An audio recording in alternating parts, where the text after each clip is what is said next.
Hello student, now this is lecture number 25 and date 25 August 2020. Now in this lecture we have to derive the expression for pressure exerted by the gas. आणि probably आजचं हे पूर्ण lecture या derivation वरतीच आपल्याला concentrate करायचंय, कारण हे डेरिव्हेशन थोडं लेंदी आहे, थोडं मोठं आहे, पण एकावरती एक स्टेप अवलंबून आहे. त्यामुळे तुम्हाला समजणं खूप गरजेचं आहे, कारण रट्टा मारून पाठ करून हे एक्सप्रेशन तुम्हाला सोडवता येणार नाही. स्टेप समजल्या, थोडे बेसिक कन्सेप्ट तुम्हाला लक्षात आले तर हे डेरिव्हेशन खूप इझी आहे. आणि बोर्ड एक्झाम मध्ये अनेकदा हा प्रश्न आपल्याला विचारलेला आहे. Derive an expression for pressure exerted by the gas. Derive an expression for pressure exerted by the gas. तर त्याचं डेरिव्हेशन व्यवस्थित समजून घ्या. कुठेही शंका आली तर आपण कमेंट मध्ये मला विचारू शकता. नाव pressure exerted by the gas. Pressure exerted by the gas. Pressure exerted by the gas. Now, as we know that the ideal gas equation PV is equal to nRT, and this relation is true for any type of gas. PV is equal to nRT. Now from this relation also you may derive the expression for pressure. Now then P is equal to nRT by V. By using this relation you may derive the pressure inside the gas. Pressure inside the gas, but here you may derive the expression for pressure exerted by the gas. Now whenever we can derive the expression for pressure exerted by the gas, we assume some assumptions. Okay, now first of all you may consider a cubical container. You may consider a cubical container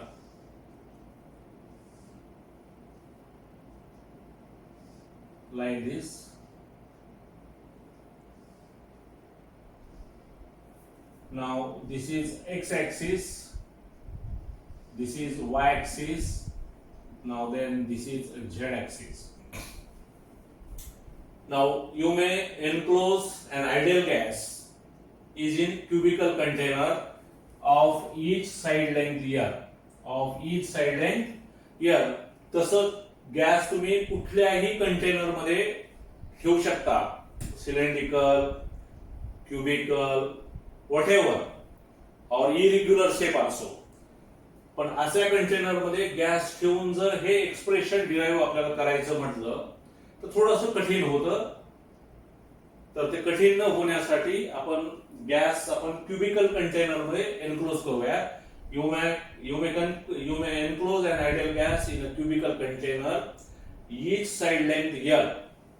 Each side length L. Now, according to the assumptions of kinetic theory of gases, we know that the gas is made up of very small particles, and the number of such particle which is present in the gas is very large. बघा कसं आहे, particle ची size खूप लहान आहे, पार्टिकलची संख्या मात्र कशी आहे, खूप जास्त आहे, खूप जास्त आहे. तर अशी गॅस या कंटेनर मध्ये आपण काय केलेली आहे, एनक्लोज केलेली आहे. ओके, तर ह्या कंटेनर मध्ये ती गॅस जर एनक्लोज केली असेल आणि त्या क्युबिकल कंटेनरची लेंथ जर एल असेल, then area of this cubical container is L square. As we know that area is the product of two lengths. Now then its volume is say L cube. Volume is the product of three lengths. Volume is the product of three lengths. Now, according to the assumptions of kinetic theory of gases, the each and every particle having the same mass, therefore mass of each particle is small m. And each and every particle of the gas having the same mass, according to assumptions, all the particles or molecules of the same gases are identical in shape and size. Now in that gas, how many molecules are present? Now the number of molecules present, N is equal to number of molecules present in the gas. N is equal to number of molecules present in the gas. Now then capital M is equal to Nm. This is the total mass of the gas. एका पार्टिकलचं मास किती आहे? Small M आहे. पण असे किती particle ह्या gases मध्ये आहेत? एन. पण टोटल मास काय झालं? M into N. म्हणजे capital M is the total mass of the gas is equal to N M is equal to total mass of the gas. Total mass of the gas. If m is the mass and v is the volume, then you may write the expression for density. Density is mass by volume, or mass is equal to L cube. Mass is equal to L cube. तर हा part जर याच्यामध्ये लक्षात घ्या, तर हाच part तुम्ही इथे आता परत एक्सप्रेशन मध्ये लिहायचा आहे. कसा लिहायचा बघा?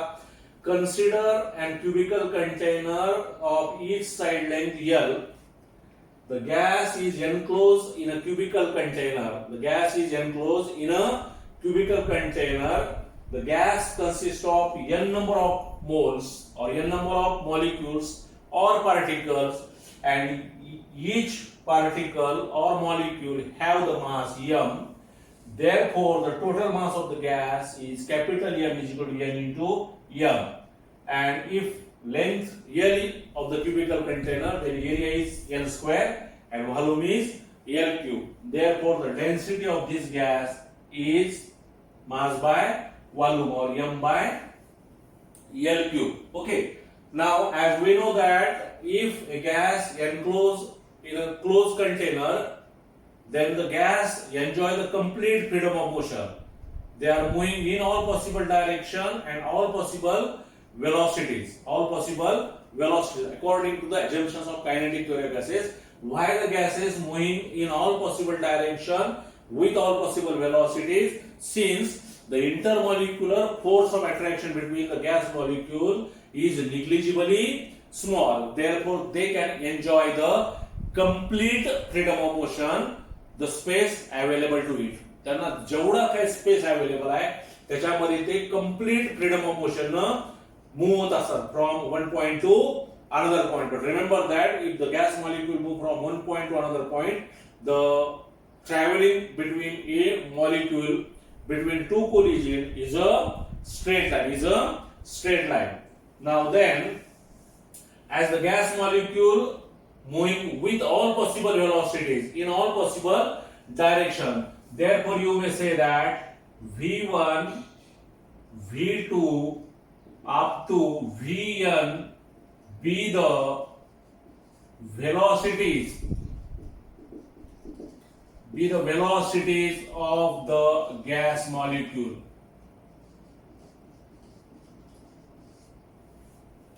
एकूण किती गॅस मॉलिक्यूल आहेत? n. पहिल्या मॉलिक्यूलची व्हेलॉसिटी काय? v1. दुसऱ्याची काय? v2. तशीच n ची काय? vn. ओके, समजलं का? आता लक्षात घ्या, हे डेरिव्हेशन आपल्याला हे डेरिव्हेशन आपल्याला डिराईव्ह करत असताना एकच मॉलिक्यूल कन्सिडर करायचा आहे. एकच मॉलिक्यूल, आणि तो पण molecule moving along x direction only, moving along positive x direction only.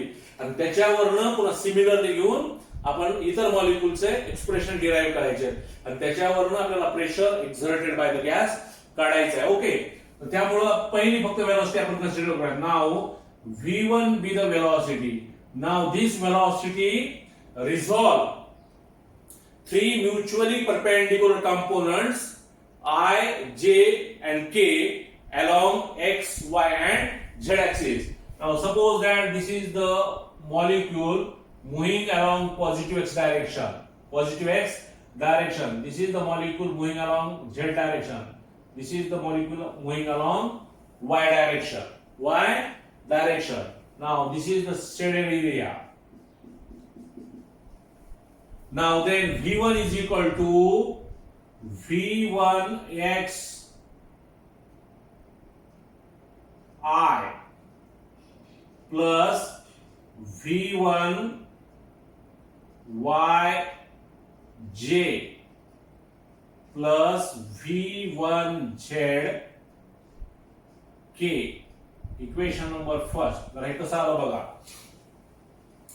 हे पहा V1 कंपोनेंट किती ठिकाणी रिझॉल्व्ह होणार आहे along x y and z axis. म्हणजे V1 along x axis, V1 along y axis, V1 along z axis, and I j k are the unit vector. I j k are the velocity is the vector quantity.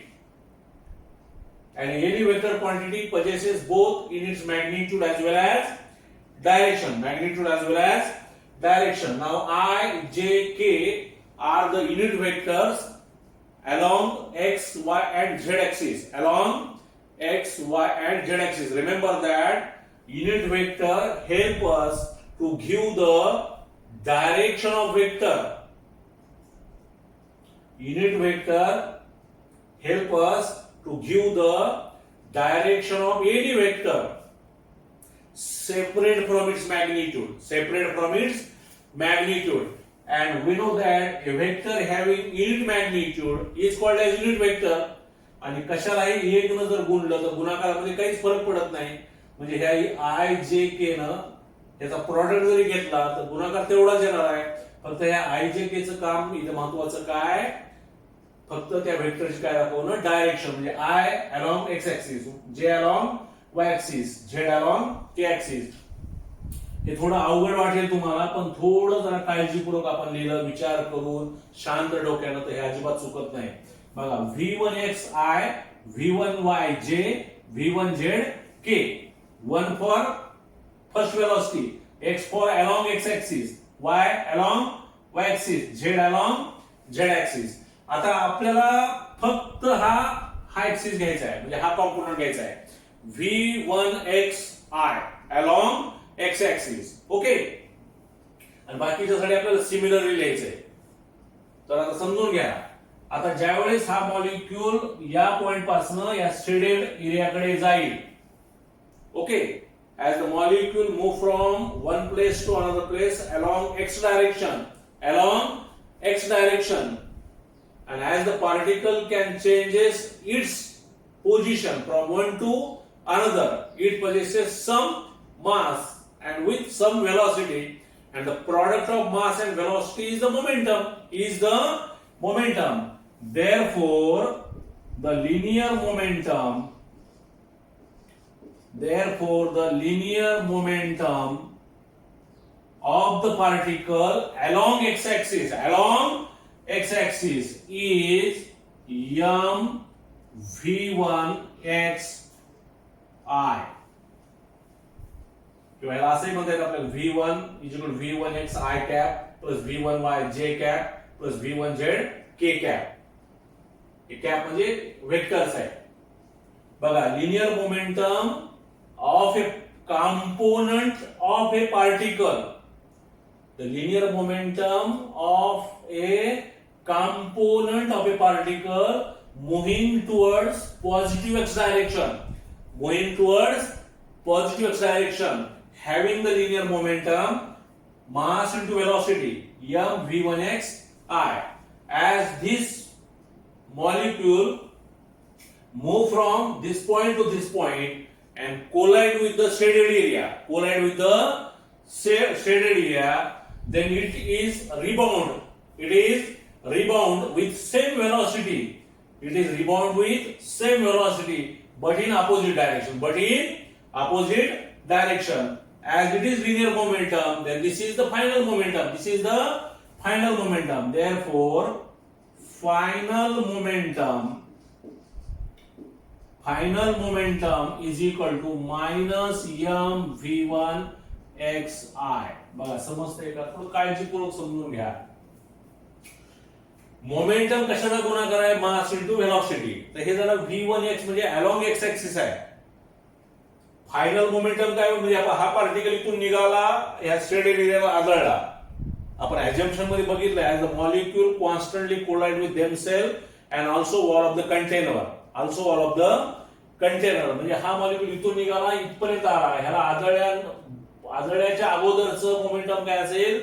Momentum before collision, किंवा it is simply said linear momentum. Now linear momentum is equal to mv1xi. Then as this molecule collide with the shaded area along positive x direction, it can rebound with same velocity but in opposite direction. तर त्याला पुढे जायला chance नाहीये, त्याला आदळून तो कुणीकडे येणार आहे, परत फिरणार आहे. मग त्याची व्हेलॉसिटी फक्त काय होणार आहे? बदलणार आहे. पण व्हेलॉसिटी कशी असणार आहे? सेम राहणार आहे. आणि व्हेलॉसिटी बदलल्यामुळे velocity having the same magnitude but in opposite direction is called as the negative velocity. म्हणून ही निगेटिव्ह साइन आहे. Final momentum is equal to minus m v one x i. आता फायनल आणि linear momentum याच्यातला जर आपण difference घेतला, that difference is said to be change in momentum. आपण त्याला काय म्हणूयात? Change in momentum. Now change in momentum. Change in momentum is equal to final momentum minus initial momentum. Change in momentum काय असेल? Final momentum minus initial momentum, and change in momentum is denoted by letter delta p. Delta p is equal to minus mv1x minus mv1x. आपण I आता काढून टाकूया, काय त्याची आयची आवश्यकता नाही, कारण आपण फक्त अलॉंग एक्स ऍक्सिस घेतलेला आहे.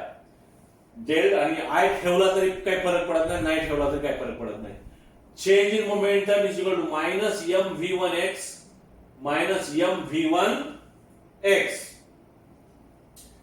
हे एक्स हे सफिक्स आहे, थोडे लहान लिहूत आपण. Okay. Now minus mv1x minus mv1x, using simple algebra it is minus 2 mv1x. Now delta p is equal to minus 2 mv1x. Equation number 2. Equation number 2.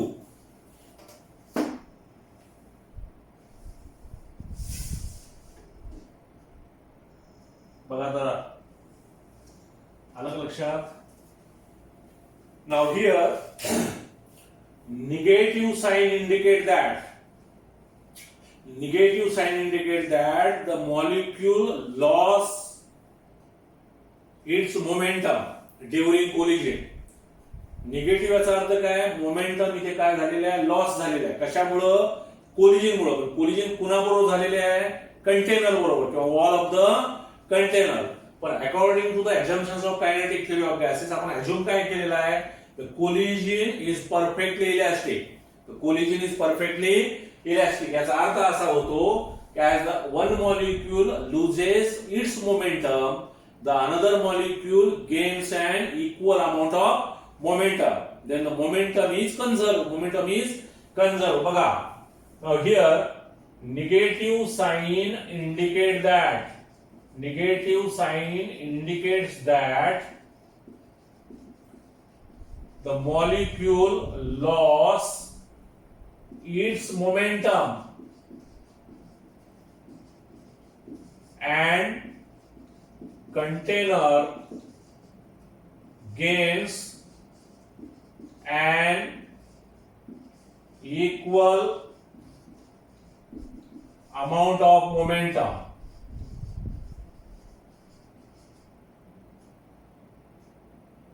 As collision is perfectly elastic. ज्यावेळेस हा प्रश्न तुम्हाला board एक्झामला विचारला जाईल आणि हे derivation लिहित असताना तुमचा पेपर ज्यावेळेस पैकीच्या पैकी मार्काला जाईल क्रॉस मॉडरेशनच्या लेवलला, त्यावेळेस तिथं आवर्जून बघितलं जातं किंवा विद्यार्थ्यांनी निगेटिव्ह साईनचा अर्थ बरोबर सांगितलाय का नाही.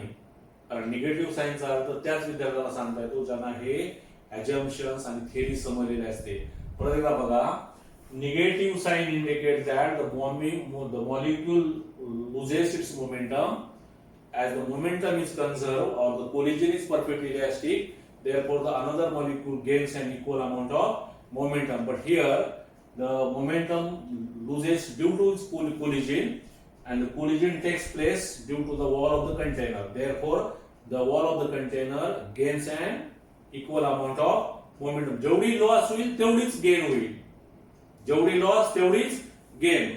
लक्षात राहा, त्याला म्हणायचं परफेक्टली इलास्टिक और momentum is conserve. Therefore delta P is equal two plus 2mv1x.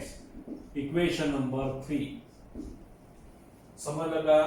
Plus sign लिहिण्याची पद्धत नाहीये, कारण आपण साइन काही दिली नाही तर ती प्लस असते, पण इथं आवर्जून आपण प्लस साइन द्यायची, कारण मायनस काय झालं प्लस झालं. का झालं समजलं का? परत एकदा बघा, निगेटिव्ह साइन याचा अर्थ असा होतो की during collision the molecule loss is momentum, the collision is perfectly elastic, another molecule gains an equal amount of momentum, therefore the momentum is conserved and the collision is perfectly elastic, therefore the change in momentum is equal to plus 2mv1x. आता लक्षात घ्या, तर हे change in momentum होण्यासाठी how much time is to be required and how much distance during this momentum the particle cover. Now the distance cover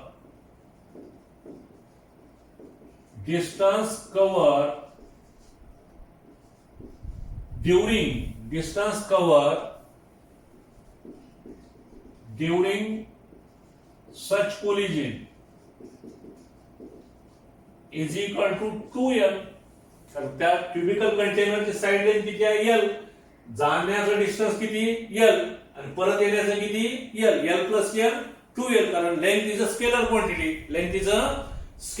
Now distance covered during such collision is equal to 2l. and how much time is to be required? हे collision हे momentum पूर्ण होण्यासाठी time किती लागला? तर तो time आपण म्हणूया time is equal to delta t. Time किती लागला? Delta t. Then according to the Newton's second law of motion, the rate of change of momentum is force. Rate of change of momentum म्हणजे काय? Momentum, change in momentum divided by time. Therefore force is equal to change in momentum divided by time. This is the Newton's second law of motion. The rate of change of momentum is directly proportional to time. The force is equal to change in momentum divided by time. Now force is equal to change in momentum by time. But the force acting along x-axis, आपण फक्त कशासाठी घेतलं? x-axis साठी. म्हणजे force पण काय असेल? along x-axis. आणि कॉम्पोनंट कुठला आहे? वेलोसिटी v1 आहे. फोर्स काय लागणार आहे? f1. तर या पद्धतीनं therefore f1 is equal to 2mv1x divided by time किती लागला आपल्याला? टाइम किती आहे बघा? Delta t. टाइम किती? Delta t.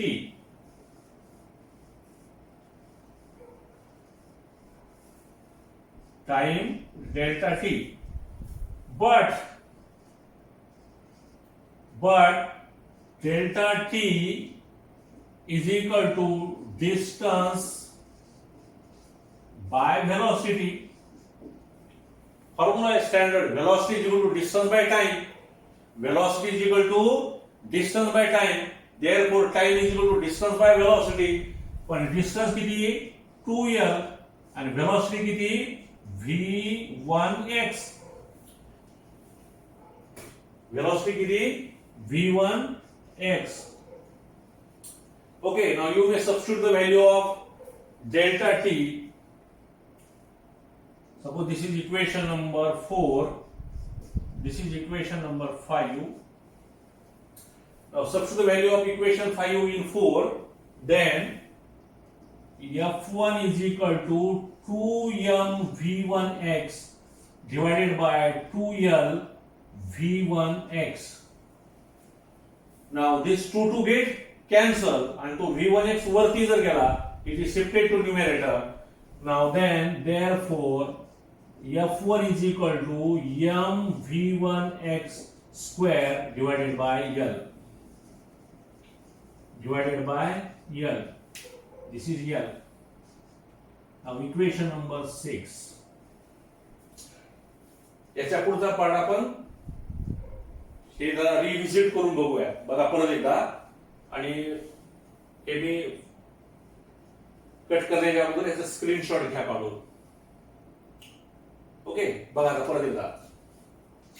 Now if you want to derive the expression for pressure exerted by the gas, you may consider a cubical container having each side length L, an ideal gas having N molecules of mass m, each particle having mass m is kept in a closed container.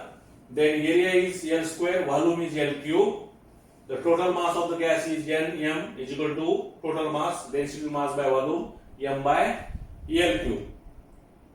Now, as we know that the gas molecule enjoy the complete freedom of motion and they are moving in all possible direction with all possible velocities. Therefore, let v1, v2 up to vn be the velocities of the gas. इथून महत्त्वाचा part चालू आहे. Diagram आपल्याला आला की त्याचं explanation आपल्या भाषेमध्ये समजेल त्या पद्धतीने लिहायचं. एका दुसरं वाक्य इकडं तिकडं झालं तरी काही फरक पडत नाही. आपलं अंडरस्टँडिंग असेल तर आपल्याला ते एक्सप्लेनेशन लिहिता येतं.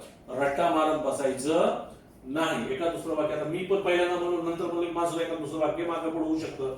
आपल्याला जर समजलं असेल तर आपल्याला हवं तसं लिहिता येतं. म्हणून तुम्हाला मी नेहमी उदाहरण देतो. आपल्याला सायकल शिकत असताना आपल्याला खूप हँडल पक्क धरावं लागतं तरी सायकल पडते. पण एकदा जर सायकल यायला लागली आपल्याला की आपण दोन्ही हात सोडतोय, आपले पाय कुठे की आपले हात कुठे की तरी आपण पडत नाही.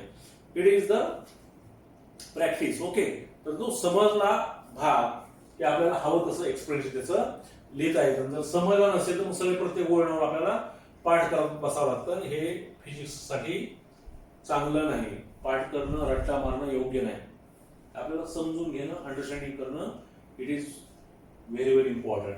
Now then v1 v2 up to, जरा थोडं स्पीड घेतो मी. v1 v2 up to vn be the velocity of the gas molecule. Now then the v1 is resolved along three mutually perpendicular components x, y and z axis. Now v1 is equal to v1x I plus v1y j plus v1z k, where I, j, k are the unit vector along x, y and z axis. Unit वेक्टरचं एवढंच काम आहे की फक्त त्या वेक्टरची काय दाखवणं, डायरेक्शन दाखवणं. Separate from its magnitude. Unit vector help us to give the direction of any vector separate from its magnitude. As the unit vector having the magnitude 1, therefore it is product of any vector. The product should be same. त्याचा काही परिणाम होत नाही. आता इथून पुढचा भाग खूप महत्त्वाचा आहे. आता आपल्याला एका मॉलिक्यूलची व्हेलॉसिटी अलोंग 3 ऍक्सिस ला रिझॉल्व्ह होणारी न घेता फक्त अलोंग एक्स ऍक्सिस आपल्याला तो कॉम्पोनंट कन्सिडर करायचा आहे आणि एकच घेऊन सोडवायचं आहे. बाकी मग त्याच्यावर आपल्याला सिमिलरली म्हणायचंय. बघा आता, now you may consider the component of the velocity along only x axis. Along only किती आहे ती v1xi आहे. ओके, मग त्याची लिनियर मोमेंटम काय, कारण मॉलिक्यूल तर जागेवर थांबत नाही. मॉलिक्यूल कंटिन्यू एका ठिकाणाहून दुसऱ्या ठिकाणी काय होतो, जात असतो. म्हणजे लिनियर मोमेंटम mv1xi. मग तो मॉलिक्यूल एका ठिकाणाहून त्या शेडेड एरियाला गेला, कोलाइड झाला. त्याची फायनल मोमेंटम काय होईल, -mv1xi. मायनस का आलं, कारण जाण्याची दिशा पॉझिटिव्ह आहे, येण्याची दिशा कशी आहे, निगेटिव्ह आहे. It can rebound with the same velocity but in opposite direction. मग जाण्याचं मोमेंटम आहे, येण्याचं मोमेंटम आहे, याच्यामध्ये काहीतरी चेंज इन मोमेंटम झालं. चेंज इन मोमेंटमचा फॉर्म्युला काय? Final momentum minus initial momentum. पण फायनल मोमेंटम ऑलरेडी मायनस आहे आणि मायनस साइन मायनस साठी, आणि इनिशियल मोमेंटम काय? m1 v1x आहे.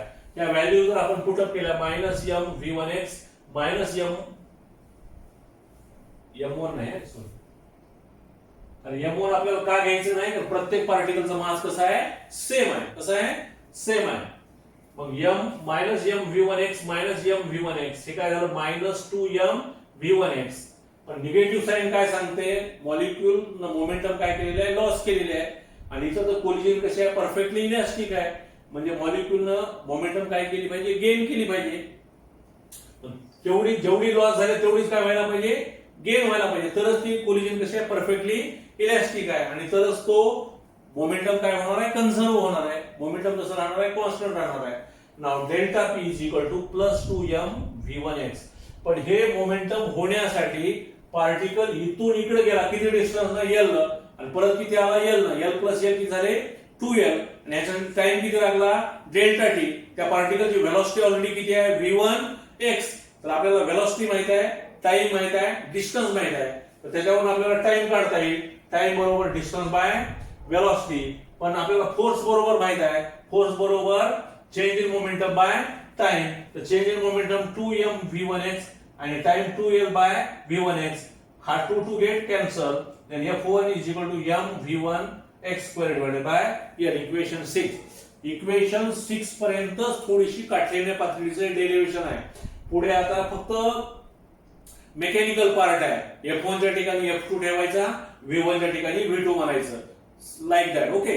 तर याचे स्क्रीनशॉट तुम्ही घेतले असेल तर हे मी हे करतो आणि आपण पुढचा पार्ट बघूया. तर आय होप तुम्हाला इथपर्यंत हा भाग समजला असेल, कारण समजल्यानंतर खूप कमी वेळामध्ये हे डेरिव्हेशन तुम्हाला काय करता येईल? लिहिता येईल. And according to your board point of view this relation is very very important, probably asked in examination for 3 or 4 marks. Okay.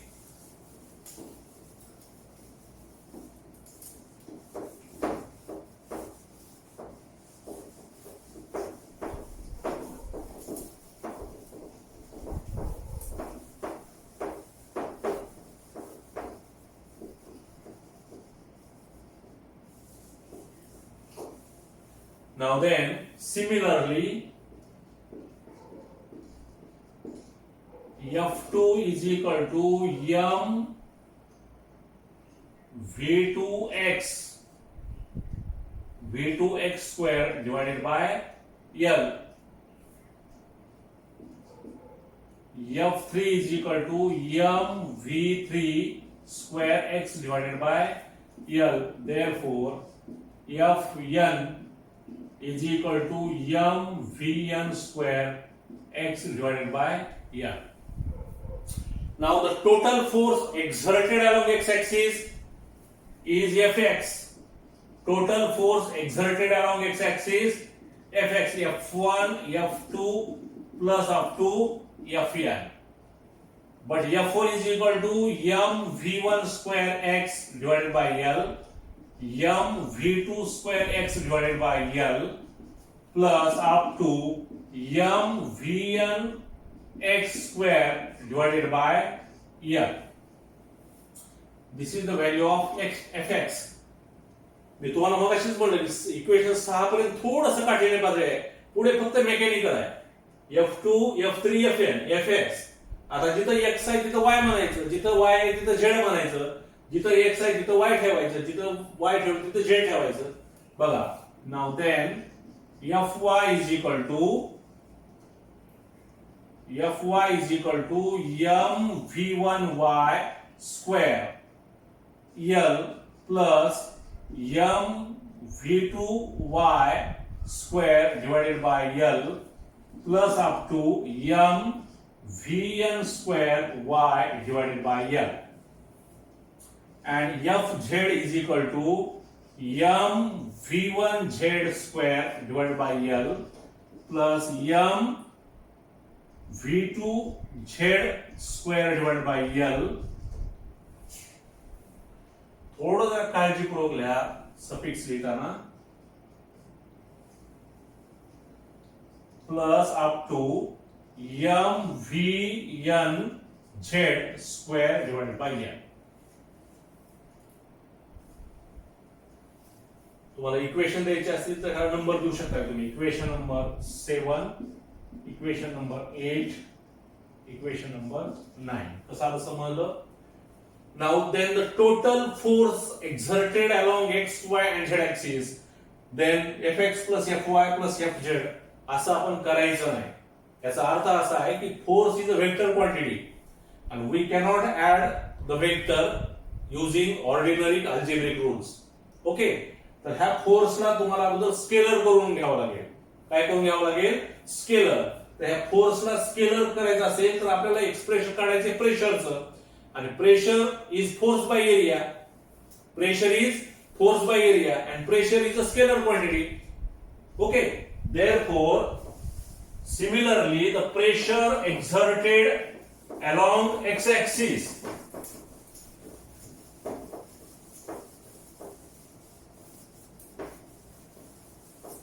फोर्सची बेरीज करायची नाही ना, तर फोर्स हा वेक्टर आहे. फोर्सला आपल्याला काय करायचे? स्केलर करायचे. काय करायचं? स्केलर. बघा कसं. Now then the px is equal to fx by a. Now then it is m v1 square x divided by l cube. कसं आलं बघा. एरिया म्हणजे आपण जिथे घेतो बघा डायग्राम खाली, एरिया म्हणजे एल स्क्वेअर आणि हा already l. L into l sorry l into l square l cube. Now plus m v two square x divided by l cube plus up to m v n square x divided by l cube. Now py is equal to fya is equal to mv1y square divided by l cube plus mv2 square y divided by l cube plus up to mvn square y divided by l cube. Similarly, pz is equal to fz by a is equal to mv1z square divided by l cube plus mv2 square z. 2 आणि z मध्ये फरक ठेवा. v2z l cube plus up to mvnz square divided by l cube. याला अजून number तुम्ही देऊ शकताय. Equation number 10, 11, 12. जेवढे जास्त नंबर द्याल तेवढं चांगलं, पण नंबर देताना काळजी घ्यायची आपली उजळणी पण चुकणार नाही. तर px, py and pz, remember that this is the vector but this is the scalar. Pressure force आपण काय केलं? स्केलर केला. तर स्केलरचे ऍडिशन आपल्याला करता येतं. Now according to Pascal law the pressure inside the gas is same everywhere. Pressure inside the gas is same everywhere if you ignore the gravity. एक उदाहरण सोबत तुम्हाला देतो. आपण गाडीच्या टायर मध्ये हवा चेक करतो, तर फक्त जिथं ते निप्पल असतं तिथंच तो मीटर लावतो, तो माणूस आणि चेक करतो. याचा अर्थ हवेचा दाब सगळ्या टायरचा मोजण्याची गरज नाही. एका पॉइंटचा जरी मोजला तरी हवा सगळीकडे कशी राहते? सारखी राहते. म्हणजे प्रेशर एव्हरीवेअर इज सेम. त्याचं त्या ह्याच्यामध्ये प्रेशर पण सगळीकडे कसं असेल? सेम असेल. म्हणजे px, py आणि pz कसं आहे? सेम आहे. कसं आहे? सेम आहे. Therefore p is equal to px is equal to py is equal to pz. Equation number 13 कसं आलं बघा. Pressure inside the cubical container of the gas is same along x-axis, along y-axis, along z-axis. Therefore, P is equal to Px is equal to Py is equal to Pz. But remember that if you want to determine the total pressure exerted by the gas, total pressure exerted by the gas. Now, Px is equal to Py is equal to Pz. असं लिहूया आपण. Now, then the total pressure exerted by the gas P is equal to Px plus py plus pz divided by 3. हे तीन ऍक्सिसचं pressure आणि भागिले 3. हे कसं आलं समजलं का? Pressure along x axis, along y axis, along z axis. If you want to take the average of this, तिन्ही सारखं असेल तरी तिघांची बेरीज भागिले 3. So it is equation number 14. आपण ह्या व्हॅल्यू आता पुटअप करूया बघा. Now then p is equal to p x ची व्हॅल्यू थोडं मी आता शॉर्ट मध्ये लिहितो जरा जम्पिंग करून. बघा ह्या तीन रिलेशनची आपल्याला बेरीज करायची आहे. ह्याच्यामध्ये m by l cube common निघेल बघा. m by l cube common into bracket v1 square x plus v2 x square plus up to vn x square. First bracket plus v square 1y. थोडं काळजीपूर्वक लिहिलं, काही पाठ केला तर तुम्हाला येणारच नाहीये. v1 v2y plus up to vny square plus v1z square plus v2z square plus up to vnz square.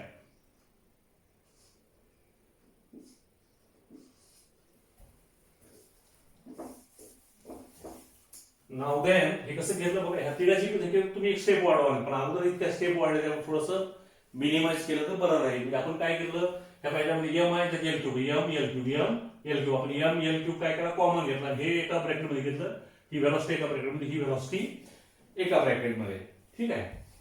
बघा आता p is equal to m by l cube. Now this is the velocity of first particle along x axis, component x component, second component. हे काय असेल, v1 square plus v2 square. ह्याला परत असं अजून एक स्टेप आपण वाढवूया, जे लक्षात यायचं नाही डायरेक्ट लिहिलं तर.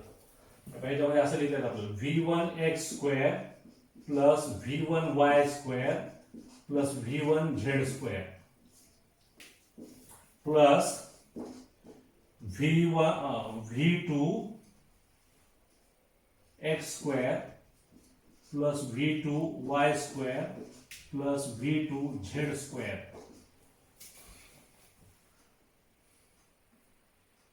Plus up to vn x square plus vn y square plus up to vn z square. हा पहिला घेतला, हा पहिला, हा पहिला 1x 1y 1z. हा दुसरा, ह्याच्याला दुसरा, त्याच्याला दुसरा, शेवट शेवट शेवट. पण हे काय बघा, पहिल्यांदा घेतला आपण start. It is the v1 square, it is the v2 square, it is the v3 square. त्याचा आपण स्क्रीनशॉट घ्या. Now f is equal to, this is fx, this is fy, fz. Screenshot घ्या. खूप सोपं डेरिव्हेशन आहे, पण एका स्टेपवर दुसरी स्टेप अवलंबून आहे. त्यामुळे प्रॉपर अंडरस्टँडिंग होणं खूप आणि खूप गरजेचं आहे. Without understanding we cannot write this article in examination, or we cannot solve the different numerical based upon this article. Therefore, it must necessary to understood each and every step very very properly, very properly. आणि थोडंसं concentrate होऊन यायचं, गोंधळ करायचं नाही. घाई केली की चुकते, घाई केली की अपघात होतो. तर बरोबर 1y 2y हे काय जे असेल ते काळजीपूर्वक लिहा. नाउ देन त्या इक्वेशन 6 पर्यंत थोडंसं कठीण पातळीचं आहे. पुढे आपल्याला ते फक्त सिमिलर म्हणून लिहायचं आहे. आता बघा, नाउ देन आपण आता शेवटच्या टप्प्यात चाललो. Now p is equal to m by l cube into bracket v1 square plus v2 square plus up to vn square. कसं आलं बघा. Okay, this is v1 square, v2 square, vn square. Now multiplied and divided by capital N. Now then p is equal to m into capital N L cube into bracket V1 square V2 square plus up to Vn square divided by N. Divided by N. But this is the mean square velocity. This is the mean square velocity. Mean velocity काय आहे? Mean velocity बघा. V is equal to mean velocity V1 is equal to V1 V2 up to Vn divided by N. V square is equal to V1 square plus V2 square plus up to Vn square divided by N. This is the mean velocity, mean square velocity. And if you take the square root of all square velocity, it is the V square.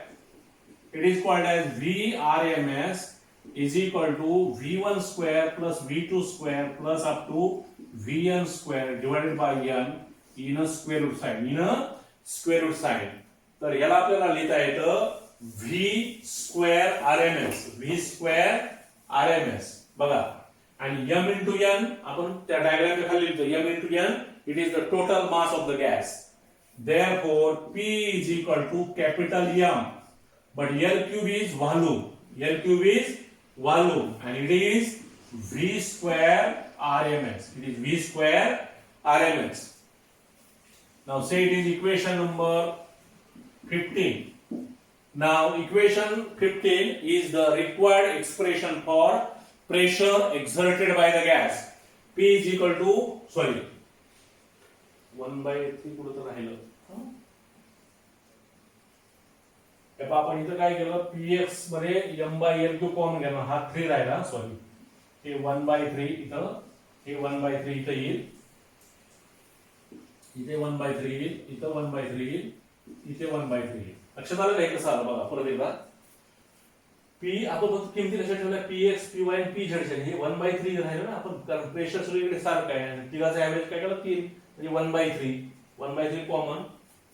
Now P is equal to 1 by 3 m by v v square RMS. हा v आणि हा v वेगळा आहे. This is volume and this is root mean square velocity. He velocity आणि ही volume आहे. दोन्ही भागाकार करून कट करत बसायचं नाही. Now equation 15 is the required expression for pressure exerted by the gas. P is equal to 1 by 3 m by v v square RMS. V square RMS. But we know that mass by velocity is density. And density generated by letter rho जे आपण डायग्रामच्या खाली घेतलं होतं. त्यामुळे हे equation तुम्हाला असे लिहिता येईल. Now P is equal to 1 by 3 rho V square RMS. Equation number 16. Now equation 16 is the required expression for pressure exerted by the gas. Pressure exerted by the gas. तर परत एकदा आपण रिव्हिजिट करूयात. बघा फोर्स आपण बघितलेला आहे. Pressure force by area. Area म्हणजे काय? दोन लाईनचा गुणाकार. आणि त्या फोर्स मध्ये ऑलरेडी एल आहे. L into l square l cube. Okay म्हणजे px काढलं py pz. पण आपल्याला माहिती आहे प्रेशर सगळीकडे कसं असतं? सेम असतं. Pressure inside is same according to Pascal law if you ignore the gravity. म्हणून मगाशी तुम्हाला उदाहरण दिलं. मोटरसायकलच्या टायर मध्ये किंवा कारच्या टायर मध्ये जर आपण हवा भरत असेल तर सगळीकडे आपण हवा चेक करत नाही. एका पॉइंटला चेक केली त्याचं जे प्रेशर असेल the same pressure everywhere of the tyre. Is it right? तसंच इथे पण सेम आहे. प्रेशर सगळीकडे कसं असेल? सेम असेल along x Y and Z axis. म्हणून px बरोबर py बरोबर pz. पण ह्याचा जर ऍव्हरेज तुम्हाला काढायचा असेल तर तिन्ही जरी सारखं असेल तर तिघाची बेरीज करावी लागेल. त्याला कितीनं भागावं लागेल? 3 न भागावं लागेल. म्हणजे px plus py plus pz divided by 3. तर 1 by 3 मगाशी आपला राहिला होता. जरा काळजीपूर्वक लिहा. 1 by 3 बाजूला घेतला. px मध्ये आपण m by l cube common घेतला आणि हे थोडंसं रिअलाइज करून दिलं आणि शेवटी थोडंसं आपण जरा ऍडजस्टमेंट करत आलो आणि p इज इक्वल टू इथे n न मल्टिप्लाइड आणि डिवाइड केला आपण m into n capital M आणि हे काय होईल? v स्क्वेअर RMS किंवा 1 by 3 rho v square RMS. This is the required expression for pressure exerted by the gas. जरा 2दा 3दा 4दा थोडं काळजीपूर्वक हे इक्वेशन तुम्हाला समराइज करावं लागेल. थोडंसं लेंदी आहे नाही असं नाही. तरी पण माझा तुम्हाला सल्ला राहील परीक्षेमध्ये जर हे एक्सप्रेशन तुम्हाला विचारलं एखादा प्रश्न असा असेल समजा अटेम्प्ट एनी 2 आउट ऑफ 3 असं गृहीत धरा. अटेम्प्ट एनी 2 आउट ऑफ 3 आणि तिन्ही एक्सप्रेशन तुम्हाला येत असतील आणि त्या 3 मध्ये जर हे एक्सप्रेशन असेल तर 99% हे एक्सप्रेशन लिहिण्याच्या भानगडीत पडू नका. याचं कारण असं की याला वेळ खूप लागतो आणि ज्यावेळेस तुम्हाला असं विचारावं अटेम्प्ट एनी 2 आउट ऑफ 3 आणि 2 मध्ये हे एक आणि दुसरं एक एक्सप्रेशन असेल तिथे आपल्याला चॉईस असणार नाही. तर लेंदी असल्यामुळे फक्त ड्रॉप करायचं म्हणजे it is the time killing relation. Mark तेवढेच आहे पण पर्यायच नसेल तर आपल्याला सोडवाच लागेल. तर एक हिंट पण तुम्हाला सांगितली. तर असं selection of choice of question सुद्धा आपल्याला जमलं पाहिजे. It is a part of study. It is a part of अभ्यास करताना सुद्धा ह्या गोष्टी आपल्याला समजल्या पाहिजेत किंवा तिन्ही इक्वेशन आपल्याला तिन्ही क्वेश्चन सोडवता येतात. तर 3 पैकी 2च सोडवायला सांगितले असतील तर 2 क्वेश्चन चांगले आणि कमीत कमी वेळेत कुठले आपल्याला लिहिता येतील ह्याचं सुद्धा जजमेंट आपल्याला जमणं खूप गरजेचं आहे. आणि हे जमल्याशिवाय तुमचा पेपर वेळेमध्ये पूर्ण होत नाही. तर आज आपण इथे थांबूयात. Have a very very good day.